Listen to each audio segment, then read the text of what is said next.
தைரியம் என்கிற தலைப்பில் சில காரியங்களை நாம் தியானிக்கிறோம். தைரியம், ஆண்டவருடைய நம்முடைய வாழ்க்கையிலே தைரியத்தை எதிர்பார்க்கிறார். வேதத்திலே நம்மை கடந்த வாரங்களில் நம்ம பார்த்தோம். எபிரேயர் புஸ்தகம் 10வது அதிகாரத்தில் எழுதப்பட்டிருக்கிறது. எபிரேயர் புஸ்தகம் 10வது அதிகாரம் 35 சொல்லுது, மிகுந்த பலனுக்கு ஏதுவான உங்கள் தைரியத்தை விட்டு விடாதிருங்கள் என்று எழுதப்பட்டிருக்கிறது. தைரியம் என்பது நமக்கு மிகுந்த பலனை கொடுக்கிறது. நம்முடைய வாழ்க்கையில் அநேக ஆசீர்வாதங்களை கொடுப்பது தைரியம். கடந்த வாழ்க்கையிலே சில காரியங்களை நம்ம தியானித்தோம். தைரியத்தினாலே விசுவாசத்தினாலே நமக்கு தைரியம் வருகிறது என்று பார்த்தோம். நம்பிக்கையினாலே நமக்கு தைரியம் வருகிறது என்று பார்த்தோம். இன்றைக்கு தொடர்ந்து சில பகுதிகளை நாம் தியானிக்க போகிறோம். எபிரேயர் புஸ்தகத்தை நாம் திருப்பிக் கொள்வோம். எபிரேயர் புஸ்தகம் அதிலே 4வது அதிகாரம் 15, 16 வசனத்தை நீங்கள் வாசிக்கும் போது, எபிரேயர் புஸ்தகம் 4வது அதிகாரம் 15, 16 வசனத்தை வாசிக்கும் போது, நம்முடைய பலவீனங்களை குறித்து பரிதபிக்க கூடாத பிரதான ஆசாரியர் நமக்கு இராமல் எல்லா விதத்திலும் நம்மை போல சோதிக்கப்பட்டும் பாவம் இல்லாதிருக்கிற பிரதான ஆசாரியரே நமக்கு இருக்கிறார். ஆதலால் நாம் இரக்கத்தை பெறவும் ஏற்ற சமயத்தில் சகாயம் செய்யும் கிருபை அடையவும் தைரியமாய் கிருபாசன தண்டையில் சேரக்கடவோம் என்று எழுதப்பட்டிருக்கிறது. ஆண்டவருக்கு மகிமை உண்டாகட்டும். பைபிள் சொல்லுகிறது, நாம் தைரியமாய் கிருபாசன தண்டையில் சேரக்கடவோம் அப்படிங்கிற ஒரு வார்த்தை எழுதப்பட்டிருக்கிறது. 15 சொல்லுது, பலவீனங்களை குறித்து பரிதபிக்கப்படக்கூடாத பிரதான ஆசாரியர் நமக்கு இராமல் எல்லா விதத்திலும் நம்மை போல சோதிக்கப்பட்டும் பாவம் இல்லாதிருக்கிற பிரதான ஆசாரியர் நமக்கு இருக்கிறார். ஆதலால் அப்படிங்கிற வார்த்தை சொல்லுகிறது. இந்த எபிரேயர் ஆக்கியோன் என்ன சொல்லுகிறாருன்னா, பிரதான ஆசாரியர் ஒருவர் நமக்கு இருக்கிறதுனால், ஆதலால் அவர் இருக்கிறதுனால் நாம் இரக்கத்தை பெறவும் ஏற்ற சமயத்தில் சகாயம் செய்யும் கிருபை அடையும் தைரியமாய் கிருபாசன தண்டையில் சேருவோம். ஆண்டவருடைய வார்த்தை சொல்லுது, பிரதான ஆசாரியர் ஒருத்தர் நமக்கு இருக்கிறார். அவர் நமக்கு இருக்கிறபடியினால் தைரியமாய் நாம் அவரிடத்தில் வரலாம் அப்படிங்கிற வார்த்தை சொல்லுது. 15வது வசனத்தை வாசித்தால் பிரதான ஆசாரியருடைய குணாதிசயங்கள் சொல்லப்பட்டிருக்கிறது. நம்முடைய பிரதான ஆசாரியர் எப்படி என்று இந்த இடத்தில் எழுதப்பட்டிருக்கிறது. பழைய ஏற்பாட்டில் இருந்த பிரதான ஆசாரியருக்கும் இயேசுவுக்கும், புதிய ஏற்பாட்டில் இருக்கிற பிரதான ஆசாரியனாகிய இயேசுவுக்கும் பல வித்தியாசங்கள் காணப்படுகிறது. பழைய ஏற்பாட்டில் இருக்கிற பிரதான ஆசாரியன் பலவீனன் என்று எழுதப்பட்டிருக்கிறது. எபிரேயர் புஸ்தகம் 5வது அதிகாரம் 2வது வசனத்தை வாசித்து பார்க்கும்போது, தானும் பலவீனம் உள்ளவனானபடியினால் அப்படி என்று எழுதப்பட்டிருக்கிறது. அறியாதவர்களுக்கும் நெறி தப்பி போனவர்களுக்கும் இறங்கத்தக்கவனாய் இருக்கிறார். அது நிமித்தம் அவன் ஜனங்களுடைய பாவங்களுக்காய் பலியிட வேண்டியது போல் தன்னுடைய பாவங்களுக்காகவும் பலியிட வேண்டியதாக இருக்கிறது அப்படி என்று எழுதப்பட்டிருக்கு. பழைய ஏற்பாட்டின் பிரதான ஆசாரியர் அவரும் பலவீனமாக இருந்தார். அதனால பலியிட போகும்போது அவர் தனக்காகவும் பலியிட வேண்டிய அவசியம் இருந்தது. ஆனால் புதிய ஏற்பாட்டு பிரதான ஆசாரியர் அப்படி அல்ல. வேதம் சொல்லுது, அவர் சோதிக்கப்பட்டும் பாவம் இல்லாமல் இருக்கிற அப்படி என்று எழுதப்பட்டிருக்கு. 15வது வசனம் சொல்லுது, 4:15 பாவம் இல்லாது இருக்கிற பிரதான ஆசாரியர். பழைய ஏற்பாட்டு பிரதான ஆசாரியர் பாவத்தோடு இருந்தார். ஆனால் புதிய ஏற்பாட்டு பிரதான ஆசாரியர் பாவத்தோடு இல்லை. அதை நாம் புரிந்து கொள்ள வேண்டும். அப்படின்னா பாவத்தை அவர் ஜெயித்தார். அந்த வசனத்தில் சோதிக்கப்பட்டும் என்று எழுதப்பட்டிருக்கு. 2 பேருக்கு சோதனை இருந்தது. பழைய ஏற்பாட்டு பிரதான ஆசாரியர் சோதிக்கப்பட்டார், பாவத்தோடு இருந்தார். ஆனால் புதிய ஏற்பாட்டிற்கு அப்படி அல்ல. அவர் சோதிக்கப்பட்ட பிற்பாடும் பாவம் அவரை தொடவில்லை, பாவம் அவருக்குள் இல்லை. அதான் உண்மை. ஆண்டவராக இயேசு கிறிஸ்து சொன்னார், என்னில் பாவம் உண்டென்று உங்களில் யார் என்னை குறை சொல்ல முடியும்? இந்த உலகத்தில் ஒரே ஒருத்தர் மாத்திரம்தான் இந்த வார்த்தையை கேட்டால், ஒரே ஒருத்தரால் மாத்திரம்தான் அந்த வார்த்தையை கேட்க முடியும். என்னில் பாவம் இல்லை என்று உங்களில் யார் என்னை குறை சொல்ல முடியும் அல்லது குற்றம் சொல்ல முடியும்? ஒரே ஒருத்தர், அது இயேசு மாத்திரம்தான். இயேசுவுக்கு சோதனை வந்துச்சு அப்படின்னா, இயேசுவுக்கும் சோதனை வந்தது. இயேசுவுக்கும் பல விதங்களிலே நெருக்கப்பட்டார். இயேசுவுக்கும் இந்த உலகத்தினுடைய கண்களின் இச்சை, மாம்சத்தின் இச்சை, ஜீவனத்தின் பெருமை, இப்படிப்பட்ட சோதனைகள் வந்தது. ஆனால் வேதம் என்ன சொல்லுது? அப்படி வந்தும் அவர் பிரதான ஆசாரியாராக இருக்கிறார். அவர் பாவமில்லாத பிரதான ஆசாரியார் வெளிப்பட்டார். ஸ்தோத்திரம், அல்லேலூயா. அதனால நீங்கள் தைரியமாய் அவரிடத்துல வரலாம். அப்போ நமக்காக பரிந்து பேசுகிற கர்த்தர் இருக்கிறார். அவர் பாவம் இல்லாதிருக்கிறவர். அது மாத்திரமல்ல, 15வது வசனத்தில் என்ன எழுதப்பட்டிருக்கிறது? நம்முடைய பலவீனங்களை குறித்து பரிதபிக்க கூடாத பிரதான ஆசாரியர் நமக்கு இல்லை. அல்லேலூயா. நம்முடைய பலவீனங்கள் என்று சொல்லப்படுகிறது. இவைகளை குறித்து அறிந்திராத ஒருத்தர் அல்ல. நம்மை குறித்து எல்லா விதத்திலும் நம்மை போல சோதிக்கப்பட்டார் அப்படின்னு எழுதப்பட்ட. அப்படின்னா நம்மை போல சகலத்தையும் அவர் சந்தித்தார். சந்தித்தது மாத்திரமல்ல, சகலத்தையும் ஜெயித்தார். அல்லேலூயா, சோத்திரம், அல்லேலூயா. எப்பவுமே ஒரு மனிதனுக்கு ஒருத்தர் உதவி செய்ய முடியும்னா, எப்படி உதவி செய்ய முடியும்னா, ஏற்கனவே அனுபவப்பட்டவன் தான் அதற்கு உதவி செய்ய முடியும். சோத்திரம், அல்லேலூயா. எல்லாரும் ஆலோசனை கொடுக்க முடியும், எல்லாரும் வழிகாட்ட முடியும். ஆனால் வெற்றி பெறதுக்கான ஆலோசனையை யாரால் கொடுக்க முடியும்னா, ஏற்கனவே அந்த பிரச்சனையை சந்தித்தவர்களால் தான் முடியும். அதுதான் அனுபவம் என்பது ரொம்ப முக்கியம். இந்த உலகத்தில் கூட சொல்லுவார்கள், சில வேலைகளுக்கு சில மனிதர்கள் இருப்பார்கள் பாருங்க, அவர்கள் வேலையை பார்த்துட்டு இப்படி இப்படின்னு சொல்லிடுவாங்க. இதுபடி செய்யுங்க, கரெக்டாக இருக்கும் அப்படிம்பாங்க. இந்த மாதிரி வீட்டை கட்டுங்க, கரெக்டாக இருக்குன்னு சொல்லுவாங்க. இந்த மாதிரி தளத்தை போடுங்க, கரெக்டாக இருக்குன்னு சொல்லுவாங்க. என்ன காரணம்? அனுபவம். அல்லேலூயா. ஆல்ரெடி இவங்க பல பிரச்சனைகளை சந்திச்சிருக்காங்க, பல போராட்டங்களை சந்தித்து அதிலே எப்படி அதை கட்ட வேண்டும் என்று அறிந்திருக்கிறாங்க. அது மாதிரி ஆண்டவருடைய வார்த்தை சொல்லுது, தேவன் ஏற்கனவே ஆல்ரெடி நம்மை போல சில பிரச்சனைகளை சந்தித்ததுனால தான் வேதம் சொல்லுது, அவர் நமக்கு உதவி செய்ய வல்லவராயிருக்கிறார். வேதத்தில் அப்படித்தான் எழுதப்பட்டிருக்கிறது. அவரால் நமக்கு ஹெல்ப் பண்ண முடியும். ஏன்னா நம்முடைய பலவீனங்களை குறித்து பரிதவிக்க கூடாதவர் அல்ல. எல்லா விதத்திலும் நம்மை போல சோதிக்கப்பட்டாரனா, நம்முடைய பலவீனங்கள் என்ன, நாம் என்ன, எப்படி போகிறோம், நம்முடைய நிலைமை என்ன என்பதை புரிந்து கொள்ளுகிற பிரதான ஆசாரியர். நம்ம பிரதான ஆசாரியர் நம்ம குற்றம் சொல்லுகிற பிரதான ஆசாரியர் அல்ல. நம்ம அவரிடத்தில் வரும்போது நம்மை புரிந்து கொள்வார். அல்லேலூயா, ஸ்தோத்திரம், அல்லேலூயா. மனிதர்களிடத்தில் சில பிரச்சனைகளுக்காக நீங்கள் போய் பாருங்க, சில ஆலோசனைகளுக்காக போய் பாருங்க, உடனே மனிதர்கள் என்ன சொல்லுவார்கள்? குற்றம் சுமத்துவார்கள். ஆமே, ஏன் நான் இப்படி கஷ்டப்படுகிறேன், உங்ககிட்ட அன்னைக்கே சொன்னேன், நீ இப்படித்தான். அல்லேலூயா. அன்னைக்கு நீ கேட்டிருந்தேன்னா இது நடந்திருக்குமா? ஆனால் இயேசு அப்படி அல்ல. அதுல இருந்து அவனை எப்படி காப்பாத்துறங்கிற வழியை பார்க்கிறா. ஸ்தோத்திரம், அல்லேலூயா, ஸ்தோத்திரம், அல்லேலூயா. கல்லறிய நிற்கும் போது எல்லாரும் கல்லறிய விட்டுட்டு போயிட்டாங்க. இயேசு அவளை பார்த்து என்ன சொன்னாரு? நீ பாவம் செஞ்சதுனால தான் துரத்துனாங்கன்னு சொன்னாரா? இல்லை, நானும் உன்னை ஆக்கினை தீர்ப்புக்குள் ஆக்க மாட்டேன், இனி செய்யாதே. அல்லேலூயா. அந்த வார்த்தைக்கும் நீ பாவம் செஞ்சதுனால தான் இப்படி, நீ செய்யாமல் இருந்திருந்தா இப்படி வந்திருப்பாங்களா என்கிற வார்த்தைக்கு வித்தியாசம் இருக்கு. அப்போ அந்த இடத்துல அந்த சகோதரியை கடவுள் புரிந்து கொண்டார். அவருடைய நிலைமை என்னன்னு நமக்கு தெரியாது. பிரைஸ் தி லார்ட், அல்லேலூயா. எல்லாரையும் பாவம் செய்கிற எல்லாரும் நம்ம குற்றம் சொல்லத்துக்கிறோம், அவருடைய நிலைமை என்னன்னு நமக்கு தெரியாது. ஆனால் அவளுடைய நிலைமைகளை அறிந்து அவளை விடுவிக்க விரும்புகிறார். அதான் ரொம்ப முக்கியம். அவளுடைய பாவத்தில் அவளை காப்பாற்ற விரும்புகிறார். குற்றம் சொல்லி மறுபடியும் அந்த பாவத்தில் அவங்க அதை திருப்பி அதுக்குள்ளே இருப்பதற்கு விடலை. ஆண்டவர் அந்த வெளியே வர விரும்புகிறார். ஸ்தோத்திரம், அல்லேலூயா. கைகளை வேத்தி சொல்லுங்க, அல்லேலூயா. ஒரு ஊழியக்காரரிடத்துல ஒரு சகோதரி வந்து கேட்டார்களாம். அவருடைய பிரசங்கம் ஒன்று நடைபெற்று கொண்டிருந்தது. அப்போ அந்த ஊழியக்காரரிடத்துல ஒரு சகோதரி கூட்டம் முடிஞ்சவன் வந்து கேட்டாங்களாம், ஐயா உங்கள் பிரசங்கத்தை கேட்டேன், எனக்குள்ள ஒரு பெரிய மாற்றம் இருக்குது, நாளைக்கு ஒரு நடனம் இருக்கிறது, அந்த நடனத்தை ஆடிவிட்டு வந்து நான் இந்த இயேசுவை ஏற்றுக்கொள்ளுகிறேன் என்று சொன்னாராம். அப்போ அவர் சொன்னாரா, ஒன்றும் பிரச்சனை இல்லை, இன்னைக்கு இயேசுவை ஏற்றுக்க, நாளைக்கு நடனம் அடிக்க. அல்லேலூயா. இன்னைக்கு ஆண்டவரை ஏற்றுக்கொள், நாளைக்கு நடனம் அடிக்க அப்படின்னு சொன்னாரா. உடனே அந்த சகோதரி இயேசுவை ஏற்றுக்கொண்டா, தன்னுடைய சொந்த ரட்சகரை ஏற்றுட்டு போனா இவளால் ஆட முடியலை. ஸ்தோத்திரம், அல்லேலூயா. இவளால் அடுத்த நாள் ஆட முடியல. பாஸ்டர் இடத்துல வந்து சொன்னாராம், பாஸ்டர் நான் இயேசுவை ஏற்றுக்கிட்ட பிற்பாடு என்னால் பாவம் செய்ய முடியலை. அல்லேலூயா. ஆனால் நாம் என்ன செய்கிறோம், நீ அதை செய்யாத, அப்படி பண்ணாத, இப்படி பண்ணாதன்னு சொன்னதுனால அவன் இந்த இயேசுவே வேண்டாடா, அந்த கோயிலே வேண்டான்னு நினைக்கிறேன். அல்லேலூயா. இயேசு வந்து சொல்றாரு, என்னை ஏற்றுக்கோ, நான் உன்னை மாற்றுகிறேன். கர்த்தருடைய வேதம் புதிய ஏற்பாடு என்ன சொல்லுது தெரியுமா? இயேசுவை ஏற்றுக்கொள்ளுங்க, இயேசு உங்களை சேஞ்ச் பண்ணுவார். யாரெல்லாம் நம்புறீங்க? அல்லேலூயா. நானே உங்களை பரிசுத்தமாக்குகிற கர்த்தர். இதான் ஆண்டவருடைய வசனம் சொல்லுது. வார்த்தையை ஏற்றுக்கொள்ளுங்க, வார்த்தை உங்களை சேஞ்ச் பண்ணும். நீங்க மாற்ற வேண்டிய அவசியம் இல்லை, தானா நீங்க மாறிடுவீங்க. அதை தான் இங்க சொல்றாரு.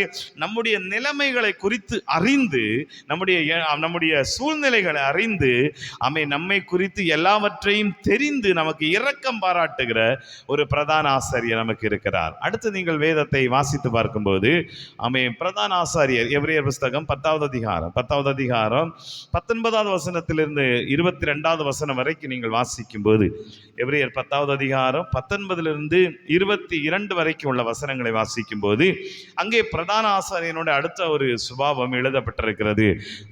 ஆகையால் சகோதரரே, நான் பரிசுத்த ஸ்தலத்தில் பிரவேசிப்பதற்கு இயேசுவானவர் தமது மாம்சமாகிய திரையின் வழியாய் புதிதும் ஜீவனுமான மார்க்கத்தை நமக்கு உண்டு பண்ணினபடியால் அந்த மார்க்கத்தின் வழியாய் பிரவேசிப்பதற்கு அவருடைய இரத்தத்தினாலே நமக்கு தைரியம் உண்டாயிருக்கிறபடினாலும் தேவனுடைய வீட்டின் மேல் அதிகாரியாகிய மகா பிரதான ஆசாரியர் நமக்கு ஒருவர் இருக்கிறபடியினாலும் துர்மன சாட்சி நீங்க தெளிக்கப்பட்ட இருதயமுள்ளவர்களாயும் சுத்த ஜலத்தால் கழுவப்பட்ட சரீரமுள்ளவர்களாயும் உண்மையுள்ள இருதயத்தோடும் விசுவாசத்தின் பூரண நிச்சயத்தோடும் சேர கடவோ. ஆண்டவருடைய சமூகத்தில் நெருங்கி வாருங்கள் என்று சொல்லுகிறார். எப்படி நெருங்கி வரணும் என்கிறதுக்கு முன்னாலேயே ஒரு வழியை அவர் நமக்காக திறந்துட்டார் என்று எழுதப்பட்டிருக்கு. ரெண்டாவது, இரத்தத்தினால அந்த வழியில போகக்கூடிய தைரியத்தை நமக்கு கொடுத்தார் என்று எழுதப்பட்டிருக்கு. மூன்றாவது, அதை கொடுத்தவர் பிரதான ஆசாரியராக இருக்கிறார். அது மாத்திரமல்ல, அந்த பிரதான ஆசாரியவர் 21வது வசனம் சொல்லுது, தேவனுடைய வீட்டின் மேல் அதிகாரியாகிய மகா பிரதான ஆசாரியர் நமக்கு ஒருவர் இருக்கிறார். அல்லேலூயா. இந்த பிரதான ஆசாரியர் எப்படிப்பட்டவர்னா, வீட்டின் மேல் அதிகாரி. பரலோகத்துக்கு ஓனரே இவர் தான். அல்லேலூயா. பரலோகத்துக்கு ஓனரே இவர் தான். இப்போ ஒரு வீட்டுக்கு ஒரு ஓனர் வந்து ஒருத்தரை கூட்டாருன்னா தைரியமா போயிடலாம். இப்போ ஓனர் வந்து சொல்றாரு, நமக்கு ஒரு உரிமையாளர் இருக்கிறார், ஓனர் இருக்கிறார், அவர் தான் இந்த மகா பிரதான ஆசாரியர். இவர் வீட்டிற்கு அதிகாரியே இவர் தான். அல்லேலூயா. அப்போ பரலோகத்துக்கு அதிகாரியாக இருக்கிற பிரதான ஆசாரி இருக்கிறதுனா நீங்கள் தைரியமாய் அவரிடத்தில் வரலாம். இங்கே 2-3 இந்த வசனங்களை 4 வசனங்களை வாசித்து பார்த்தா, ஒன்று சொல்கிறாரு, தமது மாம்சமாகிய திரையின் வழியாய் ஒரு மார்க்கத்தை உண்டு பண்ணினா. அவருடைய அவருடைய மாம்சத்தின் வழியாய். அந்த மாம்சம்தான் நானே வழியும் சத்தியமும் ஜீவன். அப்ப பரலோக ராஜ்யத்துக்கு போறதுக்கு இயேசு தம்முடைய மாம்சத்தை உடைத்து மாம்சத்தை கொடுத்து ஒரு வழியை உண்டாக்கினார்.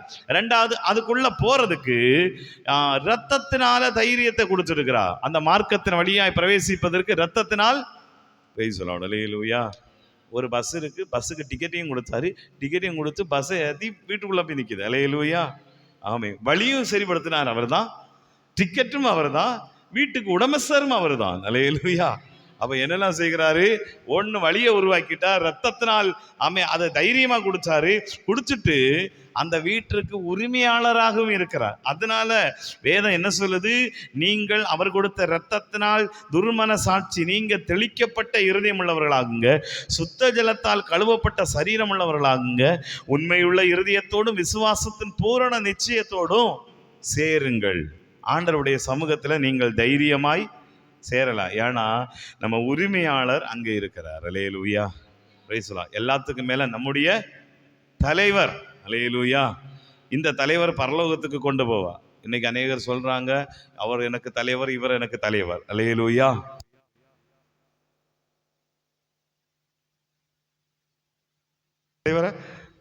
தலைவரை கண்டுபிடிக்க முடியாது. ஸ்தோத்திரம். அல்லேலூயா. சில நேரங்களில் நம்ம அவங்க தலைவர், இவங்க தலைவர், அவங்க தான் எனக்கு ஹெல்ப் அப்படின்னு நினைக்கிறோம். ஆனால் அந்த தலைவர் எல்லாம் ஒரு நாள் டக்குன்னு விட்டுட்டு ஓடிடுவாங்க. அவங்கள காப்பாற்றிக்குவாங்க. அதான் உண்மை. உலகத்தில் இருக்கிற எந்த தலைவரும் மற்றவர்களுக்காக செயல்படுவதில்லை, தங்களை காப்பாற்றி கொள்வார். ஆனால் தன்னையே கொடுத்த ஒரு தலைவர் இருக்கிறார், வீட்டின் உரிமையாளர் இருக்கிறபடியினால் அந்த வீட்டுக்கு சொந்தக்காரரே நம்ம கூப்பிடுறாரு, சொந்தக்காரரே வண்டி அனுப்பி டிக்கெட்டையும் கொடுத்து பஸ்ஸை அனுப்பி விட்டா எப்படி இருக்கும்? அல்லேலூயா. ஓசியில் ஏறி நேரம் அங்கே பரலோக ராஜ்யத்துக்கு ஏசியில் போனால் எப்படி இருக்கு? ஸ்தோத்திரம். அல்லேலூயா. இங்கே பைபிள் அப்படிதான் சொல்லுது. பைபிள் அதான் கற்றுக் கொடுக்கு. இயேசு ரத்தத்தை சிந்தி பலியை திறந்து அங்கேயும் வர வச்சாரு, பரலோகத்துக்கும் கொடுத்துறாரு. அப்போ அங்கே போகும்போதும் உரிமையாளர் அவராக இருக்கிறார். நம்ம ரட்சித்தவர் இவராக இருந்தார், கூட கூட்டு வந்தவர் அவராக இருக்கிறார். அங்கே போய் பார்த்தா அங்கே உள்ள கூப்பிடுகிறவர் அவர் தான். எப்படி இருக்கு? அல்லேலூயா. ஸ்தோத்திரம். அல்லேலூயா. இப்போ வீட்டுக்கு பாலுகாய்ப்புக்கு உங்கள் வீட்டுக்கு வந்து உங்களை வண்டியில் ஏற்றி கூட்டு வந்து அங்கே வீட்டில் இருந்து வாங்க உள்ளன்னு சொன்ன எப்படி இருக்கும்? அதுதான் பரலோக ராஜ்யம். அல்லேலூயா. இந்த பிரதான ஆசாரியர் எவ்வளவு கொஞ்சம் வித்தியாசமானவர். இந்த பிரதான ஆசாரியர் நமக்கு இருக்கிறபடினா, அன்புள்ள பிரதான ஆசாரியர் இருக்கிறபடினால பைபிள் சொல்லுது, நீங்கள் அந்த இரத்தத்தினால் கழுவப்பட்டு பூரண நிச்சயத்தோடு விசுவாசத்தோடு தைரியமாயே சூடத்தில் வாருங்க. அப்போ இந்த தைரியம் நமக்கு எதை கொடுக்குது? பிரதான ஆசாரியரோடு கூட வாழக்கூடிய அந்த வாழ்க்கையை குறிக்குது. பிரதான ஆசாரியர் நம்மை புரிந்து கொள்வார் என்கிற தைரியத்தை குறிக்குது. அப்போ 2 காரியத்தை இந்த தைரியம் நமக்கு கொடுக்குது. அதனால இந்த தைரியத்தை விட்டு விடாதுருங்க. இந்த தைரியத்தின்படியாய் விசுவாசத்தோடு அவருடைய சமூகத்தில் நுழைந்து கொள்வோம். கர்த்தர் நம்மை அதிகமாய் ஆசீர்வதிப்பார். எல்லாரும் அப்படியே ஜெபிப்போம். எல்லாரும் அப்படியே எழுந்து நிற்கலாம், ஜெபிக்கலாம். ஆண்டவருடைய சமூகத்தில் நாம் ஜெபிக்கலாமா? கர்த்தருடைய சமூகத்திலே நம்ம எல்லாரும் ஒப்பு கொடுப்போம். இயேசு இரத்தத்தினாலே நமக்கு தைரியம் உண்டாயிருக்கிறது. இயேசு இரத்தத்தினாலே தைரியம் உண்டாயிருக்கிறது. இயேசு இரத்தத்தினாலே நமக்கு பிரதான ஆசாரியர் என்கிற ஒரு நிலைமையில் அந்த இரத்தத்தை நமக்கு கொடுத்து வழியை உருவாக்கி மாம்சத்தின் திரையை நமக்காக கிழித்து அதிலும் அது மாத்திரமல்ல பரலோகத்திலையும் நம்மை சேர்த்து கொள்ள வரவேற்கிற ஒரு பிரதான ஆசாரியர் இருக்கிறார். ஹல்லேலூயா. அவருடைய இரத்தத்தை நமக்கு கொடுத்து அந்த இரத்தத்தின் மூலம் தைரியமா நம்ம போகும்போது நாம பிரதான ஆசாரியர் நம்மை வரவேற்கிறதுக்கு இருக்கிறார். வழி ஆயத்தப்படுத்தினவர், இரத்தத்தை கொடுத்தவர், பரலோகத்தின் அதிகாரியும் அந்த பிரதான ஆசாரியர் தான். ஹல்லேலூயா. வேதம் சொல்லுது, நம்மை குறித்து பரிதபிக்க கூடாத ஒரு பிரதான ஆசாரியர் நமக்கு இல்லை. பழைய ஏற்பாட்டு பிரதான ஆசாரியர் பலவீனனா இருந்தார். அவர் பலனுள்ளவராய் இல்லை. அவர் தன்னுடைய பாவங்களுக்காகவும் பலி செலுத்த வேண்டியது அவசியமா இருந்தது. ஆனால் புதிய ஏற்பாட்டு பிரதான ஆசாரியராகிய இயேசு கிறிஸ்து தனக்காக பலி செலுத்த வேண்டிய அவசியம் இல்லை. ஏனென்றால் அவர் எல்லாவற்றிலும் சோதிக்கப்பட்டோம் பாவம் இல்லாமல் இருக்கிற பிரதான ஆசாரியர். இந்த உலகத்தில் ஒரே ஒருவர் மாத்திரம்தான் இந்த வார்த்தையை சொன்னார். ஒரே ஒருத்தரால மாத்திரம்தான் இந்த வார்த்தையை சொல்ல முடியும். என்னில் பாவம் உண்டு என்று உங்களில் யார் என்னை குறை சொல்ல முடியும்? இந்த உலகத்திலே வானத்தின் கீழே பூமிக்கு மேலே இயேசு என்கிற நாம மாத்திரம்தான் நமக்கு இந்த வார்த்தையை சொல்லியிருக்கு. இயேசு மாத்திரம்தான் இந்த வார்த்தையை சொல்ல முடியும். என்னில் பாவம் இல்லை. Praise the lord. ஹல்லேலூயா. அவருக்கு சோதனை இல்லையா? இருந்தது. நம்மை போல பாடுபடவில்லையா? இருந்தது. ஆனால் வேதம் சொல்கிறது, பாவம் இல்லாதிருக்கிற பிரதான ஆசிரியர் நமக்கு இருக்கிறார். அதிலும் நம்மை போல் சோதிக்கப்பட்டதனால் நம்மை குறித்து சகலமும் அறிந்திருக்கிறார். சோதனை எப்படி என்று அறிந்திருக்கிறார். சோதனையின் தன்மை என்ன என்பதை அறிந்திருக்கிறார். சோதனையினுடைய வலிமை என்ன என்பதை அவர் புரிந்திருக்கிறார்.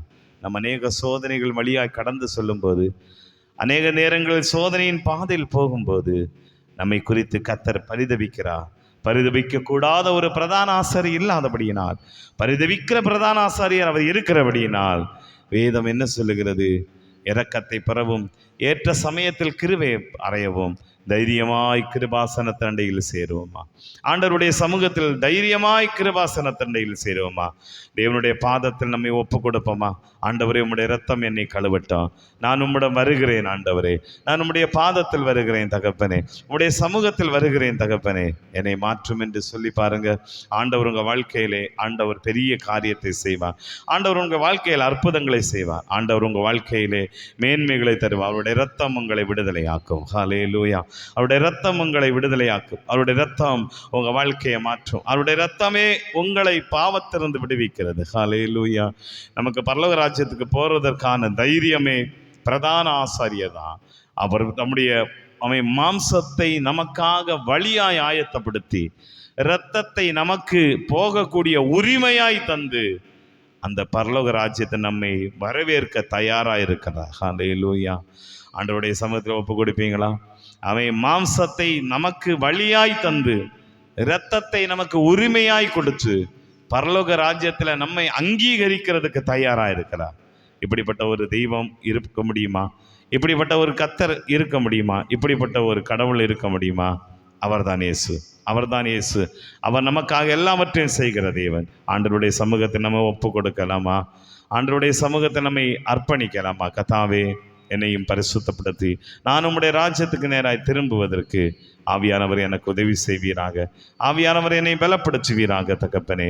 ஆண்டவரே, நான் தைரியமாக உம்முடைய கிருபாசன தண்டையில் சேர என்னை பலப்படுத்துவீராக. கர்த்தாவே, உம்முடைய பிரசன்னம் இறங்கட்டும் என்று ஒப்பு கொடுப்பீங்களா?